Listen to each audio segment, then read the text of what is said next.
네, 오늘의 정치권 관심 뉴스들 진단해보는 나이트 포커스. 김종혁 국민의힘 비대위원 그리고 김준일 뉴스톱 수석 에디터 두 분 모셨습니다. 어서 오십시오. 안녕하세요. 안녕하세요. 예, 안녕하십니까. 자, 이재명 민주당 대표가 오늘 신년 기자회견을 열었죠. 검찰 조사를 받은 지 이틀 만이라서 어떤 메시지를 내놓을지 관심이었는데, 자, 주요 발언 직접 듣고 오시겠습니다. 일방적이고 폭력적인 국정을 중단해야 합니다. 야당 말살 책동 또한 그만두시기 바랍니다. 그동안 정부는 말로는 협치를 내세우면서 권력기관을 동원한 야당 파괴, 정적 죽이기에 골몰했습니다. 집권 이후 8개월이 넘도록 야당 대표와 대화하지 않은 유일한 정부라는 지적까지 받고 있습니다. 저는 이미 여러 차례 대통령과의 회담을 제안했습니다. 그 제안은 지금도 유효하다는 말씀을 드립니다. 네, 이 대표 취임 후의 첫 정식 기자회견이었는데요. 폭력적인 국정을 중단하라 이렇게 윤석열 정부를 비판을 하면서도 영수회담 아직도 제안한 게 유효하다 이런 얘기를 했거든요. 자, 어떤 뜻이라고 보십니까? 대통령하고 만나서 어떤 대통령도 자기 방패를 삼겠다 뭐 그런 얘기 아니겠습니까? 대통령도 방패로 삼겠다. 지금 국회 민주당 다 본인의 이제 방패로 삼고 계시잖아요. 예. 그런데 당에서는 계속 대통령한테 만나면 안 된다고 말씀을 드리고 있어요. 도대체 지금 현재 그 형사사건 피의자로 그것도 한 건도 아니고 5건, 6건이나 되는 사건의 피의자로 지금 조사를 받고 있는 분인데 왜 이렇게 단독으로 만나자고 계속 끈질기게 요구하는 그 이유가 뭐겠습니까?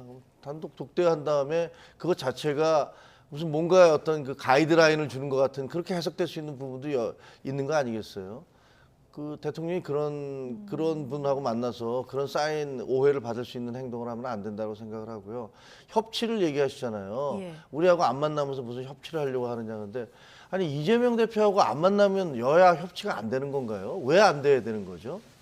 이재명 대표의 사건이 무슨 정치적 사건도 아니고 본인이 이 정권도 아니고 과거 정권 문재인 정부 있을 때부터 문제가 됐던 사건이 계속해서 수사가 이어지고 있는 건데 이재명 대표를 대통령이 만나주지 않으면 협치를 할 수가 없다. 왜 안 되는 겁니까? 저는 그 이유를 알 수가 없어요. 예. 이분은 민생하고 계시잖아요. 그럼 민생은 이재명 대표 사건과는 별개로 네. 그냥 하면 되잖아요. 민생을 여야가 협치해서 하면 될 거 국민의힘과 아닙니까? 민주당이 예. 하면 된다. 예. 네, 하면 되시잖아요. 이재명 대표 안 만나면 협치 안 돼요? 그것도 정말 이해가 안 되고 그러니까 저는 지금 저 주장하는 것들 계속 끊임없이 이재명 대표는 대통령을 만나겠다고 그러는데 그것도 여러 명이 같이 만나는 거 아니고 단독으로 만나자라고 얘기하시면 신년 할애 때 같이 만나자 할 때 그때는 또 안 오셨잖아요. 예.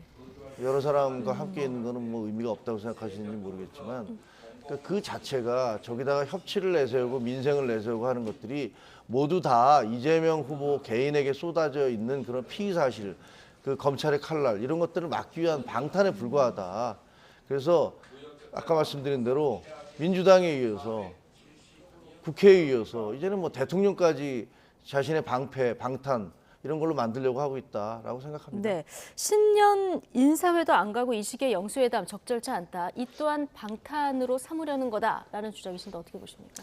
세상 만사를 저렇게 삐딱하게 보시니까 참 걱정입니다. 예. 그러니까 이재명 대표가 처음 영수회담 하자고 한 게 당대표 되자마자 했고요. 예. 그다음에 첫 최고위원 회의 되자마자 했고요. 그 이후에도 제가 아는 것만 5번 정도 했어. 이번이 아마 6번째인가 아마 그럴 겁니다. 그러니까 예. 계속 얘기를 하고 있거든요.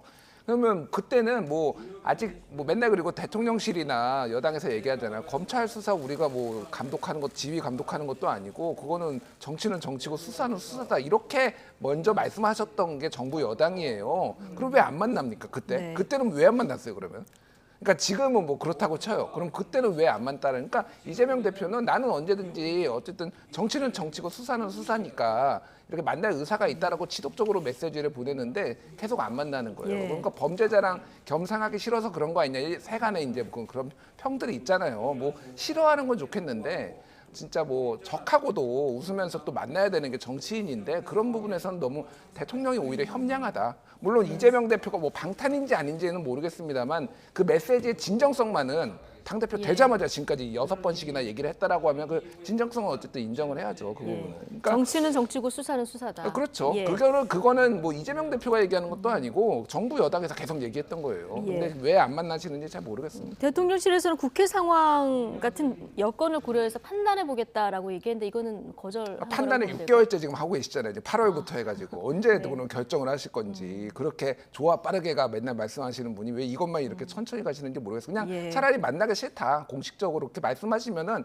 이재명 대표도 더 만나자고 하지 않을 것 같습니다. 당에서는 만나지 말라고 계속 그 건의드리고 있어요. 당 차원에서. 만날 필요도 없고 만나서도 안 되고 그러면 안 된다. 뭐 그 저희 입장이기 때문에 대통령실에서 그것을 뭐 우리 안 만나 이렇게 얘기하지 않았다고 해서 그 만나지 않겠다는 사인을 안 보낸 건 아니거든요. 예. 그러니까 뭐 명백하게 지금 수사받고 있는 그런 분하고는 만나고 싶지 않다. 그리고 왜 처음에 얘기할 때 저희는 보기에요. 그 개항에서 국회의원이 된 거나 당대표 출마한 거나 모두가 다 이재명 대표가 본인의 어떤 피의 사실을 방탄으로 하기 위해서 그 당을 이용했다라고 보는 겁니다. 그리고 이런 사태, 이런 귀결이 올 거라고 처음부터 다 예상했잖아요. 결국 수사가 계속 진행되면 이분에 대해서 제기됐던 수많은 피의 사실은 검찰의 기소로 갈 수밖에 없는 상황일 것이다. 예. 아니, 언론사들도 다 그렇게 예측을 했고 당 내에서도 다 그렇게 알고 있었어요. 그런 분에 대해서 대통령이 왜 만나야 됩니까? 저는 그게 이해가 안 되는데. 그러면서 이 또한 방탄이라는 얘기를 계속 해주고 계셨고요. 어쨌든 영수회담도 제안을 하고 오늘 민생 얘기도 하고 그랬는데 관심은 이재명 대표의 수사에 쏠렸습니다. 오늘 기자들 질문도 꽤 많았는데요. 불체포 특권 포기 여부를 묻는 기자의 질문이 있었어요. 근데 이재명 대표가 뭐라고 답했냐면 경찰복 입고 강도 행각을 하는 상황이 되면 판단을 달리할 수 있다. 이렇게 얘기했거든요. 어떻게 들으셨습니까? 뭐 말바꾸기죠. 뭐 그렇게 들으시는 분들이 많을 겁니다. 네. 그거에 대해서 합리적으로 말을 이제 정치인이 바꿀 수도 있고 상황이 변하면은 이제 말이 달라질 수도 저는 있다고 봅니다. 근데 이거에 대해서 좀 더 그러니까 어떤 정교한 사실 이제 설명이 필요하다라는 건데 불체포 특권 사실상 내가 뭐 무슨 죄를 지었습니까? 뭐 사용할 일 없다라는 취지로 이제 얘기를 했는데 지금은 그게 아니라고 한다라면은 사실 조금 뭐 보는 분들이 조금 예. 상황에 따라서 말을 너무 쉽게 바꾸는 거 아닌가 분명히 그런 부분이 있을 것 같아요. 근데 그 부분은 그런 비판을 감수하고서라도 사실은 이 부분에 있어서는 조금 검찰의 수사가 부당하다. 그리고 과도하게 정치 검찰이고 어떤 기소를 답을 정해놓고 지금 하고 있다 이런 것들을 좀 부각시키려는 것 같습니다. 그래서 어쨌든 뭐 지금 뭐 사실 이거 말 바꾸는 것보다 더 큰 문제들이 많아서 이 정도 가지고는 뭐 사실 그냥 감수하고 가겠다 뭐 이 정도인 것 같습니다. 예. 그렇군요. 자, 오늘 사법 리스크 질문을 하니까 좀 민감한 반응을 보이셨어요. 검찰 리스크로 해달라 이렇게 얘기를 했는데 최근 민주당에서 검찰 리스크라는 말을 많이 쓰거든요. 이 프레임 전환이 가능할까요? 불가능하죠. 불가능하다고 예, 보십니까?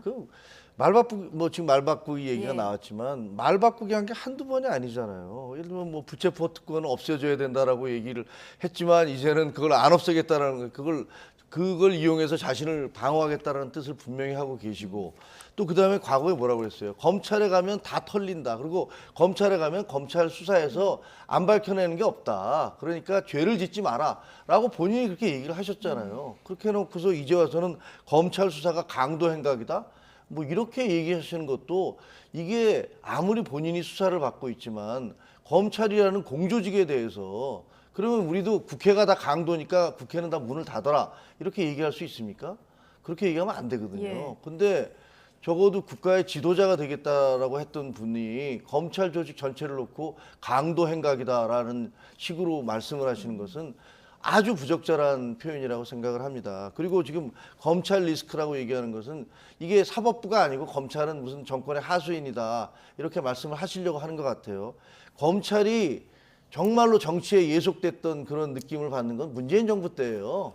그때 저는 추미애 장관이나 그 박범계 장관의 인사 스타일이나 그분들이 나와서 했던 얘기들 이런 것들을 보면서 법무부 장관이 저렇게까지 행동해도 되는가 저렇게까지 말해도 되는가 이런 느낌을 받았거든요. 지금 역으로 민주당에서는 이제 그 한동훈 장관을 예. 공격하고 있지만 한동훈 장관은 죄송하지만 그 굉장히 말에 절제미도 있고 품격이라도 있어요. 근데 그 이전에 그 두 전 장관께서는 어디 감히 뭐 이런 소설 쓰시네, 뭐 국회에 나와서 하시는 말씀들이나 이런 것들이, 그리고 본인들의 어떤 가까운 사람들을 일제히 다 측근으로 그 인사를, 그 검찰 인사를 했던 것들을, 그런 걸 보면서 어떻게 그 검찰 리스크, 뭐 검찰이 무슨 정권의 하수인, 그런 말씀을 하실 수 있는지 저는 좀 아닌 것 같아요. 예. 최근에 이재명 대표 이제 측근 수사하는 검사들 신상이 공개돼서 좀 논란이 된 적이 있었고, 한동훈 법무부 장관이 조리돌립니다 이런 표현도 썼는데, 오늘 관련한 질문이 나왔습니다. 이거 맞다고 보나 했는데 왜 공개하면 안 되냐, 당당했으면 공개하는 게 오히려 고마운 일 아니냐, 이렇게 답변을 했거든요. 이 공개해도 되는 거 여부 어떻게 보십니까? 뭐 고마운 거는 당사자가 판단하는 거지 사실 예. 제3자가 판단하는 문제는 아닌 것 같습니다. 그러니까 아주 원론적인 얘기를 네. 하면은 그냥 당사자들이 고마워하지 않으면은 딱히 이제 고마운 일은 아닌 것 같고요. 그러니까 요거는 그러니까 일단 법적으로는 뭐 딱히 문제는 없고, 왜냐하면은 이미 이제 뭐 수사 실명제가 있어가지고 어떤 수사를 하는지 이런 것에 대해서 기소를 하든 불기소를 하든 뭐 이런 것들이 다 공개된 상황인 거니까 이게 네. 법적으로는 문제가 없고, 이거를 모아가지고 하는 것이 좌표찍기 아니냐. 라는 건데, 조리돌림이다라고 하는데, 저는 뭐 일단 정무적으로 봤을 때 적절한 대응은 아니었다고 봅니다. 이게 그러니까 민주당 대 검찰의 이 프레임이 더 강화되는 거, 여기에 조금 민주당이 좀 더 이제 빠져드는 그런 것들이 있는데, 이게 그럼 정말로 뭐 못할 일이냐라고 했을 땐 그건 또 아닌 것 같아요. 그러니까 그렇죠, 뭐 조리돌림 얘기를 하는데 이거에 뭐 그런 검사들이 뭐 위축돼가지고 예. 나는 겁나서 이거 못하겠습니다, 뭐 문자 폭탄을 100만 개 받아서 뭐 이런 건 아니잖아요. 네. 다만 이제 이 부분에 있어서는 조금 이제 검찰에 대한 어떤 뭐 이제 악마화 뭐 이런 류의 인식들이 사실 있는 것 같아요. 근데 이게 어떤 민주당에 깔린 뿌리 깊은 어떤 피해 의식도 또 있습니다. 그동안에 검찰에 당한 것들, 그런 것들을 조금 감안을 해야 되지 않을까, 그런 생각이 듭니다. 예. 자, 그리고 오늘 이재명 대표가 꺼낸 얘기 중에서 대통령 4년 중임제 뭐 개헌을 해야 되는 상황인데 이 카드를 꺼냈거든요. 또 어떻게 보셨습니까? 그 위기 돌파를 이제 관심을 돌려서 하겠다는 네. 그런 취지라고 생각을 해요. 현실적으로 가능하지가 않지 않습니까? 그리고 그런 것들은 야당 대표가 그 대통령 임기를 줄이라는 얘기잖아요, 지금. 그럼 대통령 본인이 결정을 해야 될 문제예요. 그것도 아마 굉장히 많은 논란이 있을 텐데, 야당 대표가 저런 얘기를 꺼내는 것은 과거에 박근혜 전 대통령도 그때 국정농단 문제가 불거지니까 느닷없이 갑자기 개헌 논의를 시작하겠다라고 얘기를 했던 적이 있어요. 그래서 모두가 다 이게 무슨 가능한 얘기냐, 시선을 돌리기 위한 거지, 그런 얘기를 했는데, 이번 회 것은 더 뜬금없어요. 그 당시 대통령도 아니고 야당 대표가 갑작스럽게 뭐 신년 기자회견을 하겠다고 나와서 무슨 4년 중임제를 하자고 뭐 이런 식으로 말씀을 하셨으니까 개헌을 하자고. 그 개헌이라는 게 일단 논의가 시작되면 블랙홀이 돼서 딴 걸 다 끌어들이잖아요. 그러니까 결국은 지금 기승전 이재명 구하기예요. 라이언 일병 구하기처럼 지금 벌어지는, 민주당에서 벌어지는 모든 일들, 그 민주당 지도부에서 벌어지는 일들, 이재명 대표가 하시는 말씀들이나 행동이라든가 이런 것들은 결과적으로 가만히 살펴보면 본인을 구하기 위해서 저렇게 고군분투하시는구나라는 생각밖에 들지 않습니다. 네. 자, 개헌이 사실상 불가능하다 얘기했는데 이게 200명 이상은 동의를 해야 되는 거죠. 지금 여야 대치가 이렇게 가파른 상황에서 이게 가능할까 싶기도 한데요. 어떻게 보십니까? 근데 지금 87년 이후로 개헌을 못 하고 있잖아요. 그렇죠. 그러니까 한국이 사실은 개헌이라는 게 너무 힘듭니다. 이게 근데 독일 같은 경우에는 전쟁 이후에 60번을 넘게 개헌을 했어요. 그러니까 개헌이라는 게 그냥 쉽게 하고, 이게 부분적으로 쉽게 있으면은 어떻게 뭐 이제 원포인트 개헌이라고 하죠. 네. 필요한 것만 개헌해서 또 바꾸고 이런 거거든요. 그러니까 너무 뭐 자주 바꾸는 것도 그렇기는 하지만은 이 정도로 어렵고 시대가 이렇게 많이 변하는데 이렇게까지 개헌이 어려워야 되냐, 저는 개인적으로 그런 생각을 가지고 있습니다. 또 하나는 그럼 언제 개헌 제안을 해야지 이게 정말로 정치적인 어떤 그런 노림수 없이 순수하게 받아들일 것이냐. 예를 들면 노무현 대통령이 예전에 개헌 얘기도 하고 뭐 대연정 얘기도 했을 때 한나라당에서 뭐 이게 꼼수다 막 난리가 났잖아요. 노무현 대통령은 진정성 있게 그렇게 얘기를 했는데 항상 오해할 준비가 돼 있습니다. 반대당은.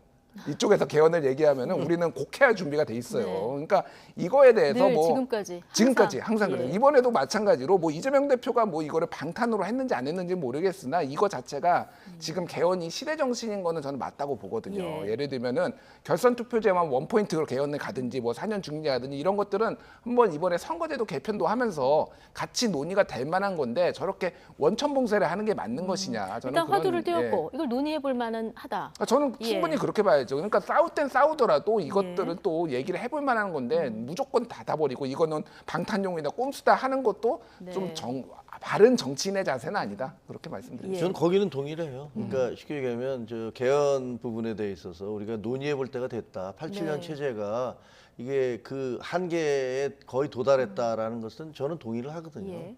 근데 그것이 지금 이재명 대표가 지금 자신의 이제 절체절명의 순간에 저걸 던지니까 오히려 저렇게 되면요 더 안 돼요. 아니 저게 무슨 진정성이 있어야 되는데 네. 그리고 아무런 사심이 없다고 여겨 저도 될까 말까 한데 그것을 자신의 어떤 정치적인 방탄을 위해서 저걸 던진다라는 그런 느낌을 받으면 저게 누가 논의를 하려고 하겠습니까? 오히려 그것들에 대한 정당성만 훼손시킬 뿐이지.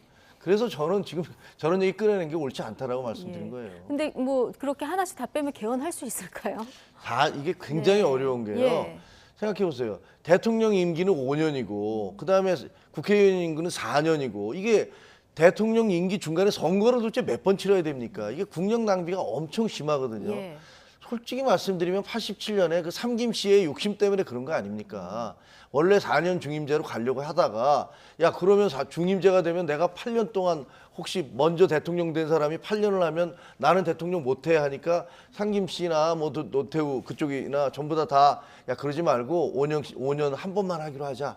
이렇게 해서 만들어낸 거 아니에요. 근데 그러려면 국회의원 임기도 5년으로 하든가 예. 같이 맞춰서 갔어야 되는데 예. 그게 안 되니까 지금 선거 때마다 대통령이 그냥 그 대통령과 당이 서로 달라서 지배당이 달라서 지금도 마찬가지로 여소야대가 벌어지고 있지만 이런 부작용이 굉장히 네. 많은데 국회의원도 대통령도 어느 누구도 자기 임기를 줄이려고 안 해요. 그게 굉장히 어려워서 그게 일치되는 20년에 한 번씩 그게 있을 수 있는데 이미 지나버렸거든요. 예. 그거 쉽지 않습니다. 그거. 쉽진 않다. 야, 언제쯤 개헌 매번 이제 화두는 띄우는데요. 쉽지는 정말 않은 상황입니다. 자, 이재명 대표 신년 기자회견에 대해서 예상했던 대로 여당의 반응은 굉장히 싸늘합니다. 정진석 국민의힘 비상대책위원장은 사과, 반성도 없이 한가한 기자회견을 했다면서 비꼬았는데요. 발언 듣고 오시죠. 국민적인 의혹 한가운데 있는 분이 자신의 비리 혐의에 대한 이런 것들에 대한 설명, 사과나 반성은 일체 없이 한가한 기자회견을 한 것이 아니냐 하는 생각이 먼저 듭니다. 대통령이 지금 범죄 피의자와 면담할 때는 아니라고 생각합니다. 도둑 물은 한데 도둑은 누가 도둑입니까 도대체? 내가 속으로 작게 외쳤어요. 반사 이렇게 했어요. 네, 반사 이렇게 속으로 외쳤다 얘기까지 듣고 오셨는데, 자 김준혁 비대위원께서는 앞서 이제 비판을 해주셨으니까요. 김준일 네. 에디터께 여쭙겠습니다. 지금 한가한 기자회견이다 이렇게 이제 날석에 비판을 했는데, 근데 뭐 야당 대표가 신년에 그럼 기자회견을 해야 되는 건 또 당연한 거 아니겠습니까? 예. 그러니까 뭐 귀여우시더라고요. 반사하시는데 이제 약간 예, 네. 살짝 귀여우셨습니다. 사실 이게 뭐 농담을 할 만한 뭐 그런 건 아닌데 이제 예. 그렇습니다. 그러니까 뭐 그냥 반응이 사실은 제가 예상했던 거하고 한치도 벗어나지 않았어요. 김종혁 위원님도 말씀하셨다시피 범죄자랑 어떻게 겸상하느냐 이게 이 정서가 쫙 깔려 있는 것 같아요. 모든 이 정부 여당 분들한테. 근데 전쟁 중에서도 얘기하는 게 그건데 왜 이렇게 저는 그래서 예전에 다른 방송에서 말씀드렸는데 그 정부 쪽 이제 여당 쪽 분한테 들은 건데 대통령이 정말 야당하고 협치하고 싶은 마음이 굴뚝 같다. 예, 이재명만 빼고. 그런 그래서 그렇게 전에 정말로 그래서 예. 이재명 대표가 사실은 지난해 말 연말에면은 구속될 줄 알았다. 이거는 뭐 그냥 전체적인 큰 판에서 예. 근데 수사가 너무 지지부진해가지고 근데 올해는 신년에는 진짜 협치하고 싶다. 뭐 이런 말씀을 하시는 네. 분을 제가 얘기를 들었어요. 그래서 이게 전체 정부 여당의 어떤 기류구나. 이재명이랑은 절대 겸상 못한다. 이게 네. 기류인 것 같고 그게 지금 오늘 김종혁 비대위원, 뭐 정진석 비대위원장 계속 나오고 있습니다. 그래서 뭐 모르겠습니다. 뭐 정말 인간적으로 싫은 건 알겠는데 기분이 태도가 되지 않게 좀 하셨으면 좋겠어요. 어쨌든 네. 야당 대표면은 그런 부분은 정치는 정치로 또 풀 게 있는 게 아닙니까? 그러니까 네. 대통령을 만나면 방탄이라는 게 저는 그게 이해가 안 가요. 그럼 검사들이 갑자기 수사를 멈추니까 대통령 만난다고? 그것도 아니라고 하고 다 정치는 정치, 수사는 수사라고 계속 말씀하시면서 이럴 때만 또 방탄이라고 하시면은 이게 논리적으로 좀 형용 모순이 좀 생기는 것 같아요. 예, 어쨌든 수사를 대상에 올라 있더라도 제1야당 대표이니까 예, 이게 좀 인정을 해줘야 된다 이런 얘기를 해주셨고요.